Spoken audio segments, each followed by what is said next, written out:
After paying for the elderly woman's groceries at the store, she leaned closer and whispered so quietly that I almost missed it. "When your husband leaves tonight, do not touch the snow in your yard." I smiled politely, the kind of smile you give strangers when they say something odd but harmless. I even let out a small laugh, embarrassed for her, embarrassed for myself, but she didn't smile back. Her fingers closed around the sleeve of my coat, then dry, stronger than they looked. She leaned in until her breath brushed my cheek. "Promise me," she said, "no matter what he tells you." Something in her eyes stopped my laughter mid-breath. I nodded, and that was how everything began. The grocery store was warm and crowded, smelling of wet wool, overripe fruit, and burnt coffee. Outside, December raged. Snow slammed against the windows, thick and fast, swallowing the streetlights until they looked like weak yellow moons drowning in white. At 58, you stop roaming from store to store chasing sales. You go to the same place, the same aisles, the same register, where the clerks know your name and don't ask unnecessary questions. I stood in line, clutching my canvas tote, when I noticed the woman ahead of me. She was small, hunched, wrapped in a faded shawl that looked older than me. She emptied her wallet onto the countercoins, spilling everywhere, counted once, then again. Her hands shook as if the cold had gotten into her bones and decided to stay. "Bread, milk, 3 potatoes, 1 onion." "You're short, ma'am," Candace said gently. "About $1. The woman frowned, confused. "That can't be right," I counted. Someone behind me sighed loudly. The line shifted. I stepped forward before doubt could stop me. "Put it with mine." The woman turned, startled. Her face was a map of deep lines, fragile and worn, but her eyes made me inhale sharply. They were clear, alert, almost unsettlingly present. "Thank you, daughter," she said softly. "Kindness returns." I shrugged it off, paid, and thought the moment had passed. It hadn't. She followed me to the exit, caught my sleeve, and whispered the words that would not leave me. "Do not touch the snow." Vernon came home just before 6. He didn't say hello. He rarely did anymore. Snow fell from his boots onto the kitchen floor as he walked straight past me, phone already in hand. 32 years of marriage, and I could predict his movements like weather. "What's for the road?" he asked, not looking up. I packed containers in silence. Soup, meatloaf, cornbread, food made by hands. He no longer noticed. "Shovel the driveway tonight," he said. "It'll drift worse by morning." It wasn't a request. It never was. That was how it always worked. Small commands, scattered through the day. "Pick this up. Wash that again. Don't forget. Do it now." Not cruel, not loud. Just constant. "I'll do it later," I said. He finally looked at me then, irritation flickering across his face. "It takes half an hour. Don't start." He showered, grabbed his bag, and left without touching me.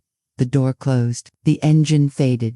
I stood alone in the kitchen, the house settling around me like a held breath, and for the first time in years, I disobeyed him. That night stretched endlessly. The wind battered the siding, snow hissed against the windows, the house groaned and creaked, every sound magnified in the dark. I lay awake, staring at the ceiling, guilt pressing against my ribs. I should get up, I should shovel. It would be easier than dealing with his irritation later. But the old woman's voice cut through the storm. "Do not touch the snow." I didn't understand why, but my body refused to move. Hours passed like that, half sleep, half fear, the clock ticking too loudly, the wind pausing, then roaring again. Just before dawn, the storm stopped. The silence was worse. I went to the window and froze. The yard lay smooth and untouched, a perfect white sheet.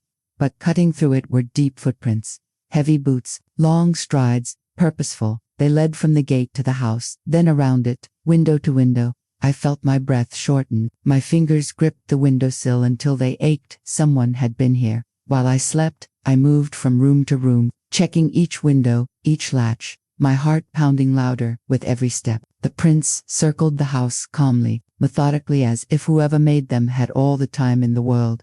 If I had shoveled, they would be gone. If I had obeyed, I would never have known. The police came quickly. Officer Purnell crouched in the snow, studying the tracks with a practiced eye. "These weren't rushed," he said quietly. "Whoever this was, they knew what they were doing."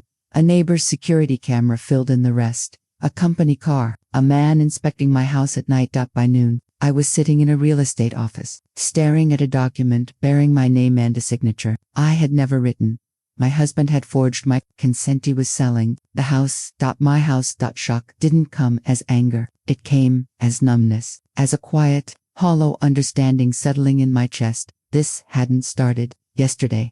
This had been coming for years. When Vernon was arrested, I didn't go to see him.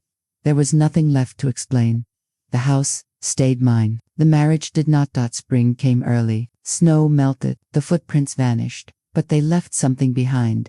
They showed me where my life had been erased and where it began again now. I sit on the porch in the evening with tea, listening to the quiet. The yard is mine. The silence is mine. The future, unafraid, is mine. Sometimes I still think about the woman in the store. No one ever saw her again. But I remember her words. Some warnings arrive as kindness, and sometimes not touching the snow saves your life. If this story stayed with you, if it made you pause or look differently at silence and obedience, tell me in the comments, what would you have done in her place? And which city or country are you listening from? If you enjoy quiet, powerful life stories like this, please like, subscribe, and share. It truly supports this channel. More stories are waiting for you on the screen. Thank you for listening. Until next time, *, God bless.